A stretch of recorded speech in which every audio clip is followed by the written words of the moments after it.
खबर शामिल कराची से, जहां कोरंगी से हमारे ब्यूरो चीफ जावेद महमूद आराइन की रिपोर्ट के मुताबिक थाना Zaman town SHO sub inspector Iftikhar Ahmed Arain ने पुलिस पार्टी के हमरा बड़ी कार्रवाई, टेक्निकली बेस्ड मोबाइल ट्रेसिंग और जियो फेंसिंग के जरिए कोरंगी जमान टाउन के मुख्तलिफ मकामात पर रॉबरी और डकैती करने वाले गिरोह का मास्टरमाइंड गिरफ्तार कर लिया।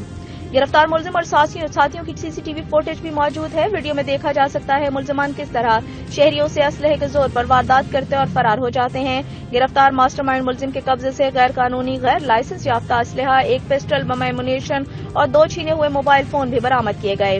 गिरफ्तार सरगना मुलजिम वसीम आदि जराइम पेशा है, जो कि थाना समनाबाद समेत कराची के मुतादिद थानों से गैर कानूनी असलहा, पुलिस पर फायरिंग और लूट मार की वारदातों में पहले भी गिरफ्तार होकर जेल जा चुका है। Viral CCTV footages Jamshed quarter Karachi और लांडी नंबर 4 जमानाबाद की है, जिसमें मतलूब मुलजमान की गैंग ने शहरियों से रकम लूटी और फरार हो गए थे। इब्तदाई दौरान गिरफ्तार मुलजिम वसीम से इंकशाफ हुआ कि मुलजिम 2011 से कराची के मुख्तलिफ मकामात पर लूटपाट की वारदातें करता और करवाता रहा है। गिरफ्तार मास्टरमाइंड अपने गैंग को डकैती, रॉबरी और शहरियों से लूट मार के लिए असलहा भी फराहम करता और असलहा फराहम करने और वारदातें प्लान करने के लिए सोशल एप्लीकेशन का इस्तेमाल करता है। मजीद गिरफ्तार मुलजिम से गैंग के 2 साथियों का मालूम हुआ, जिसे कोरंगी पुलिस साल 2022 में शहरियों से लूट मार करके वारदात के दौरान बाद पुलिस मुकाबला गिरफ्तार कर चुकी है।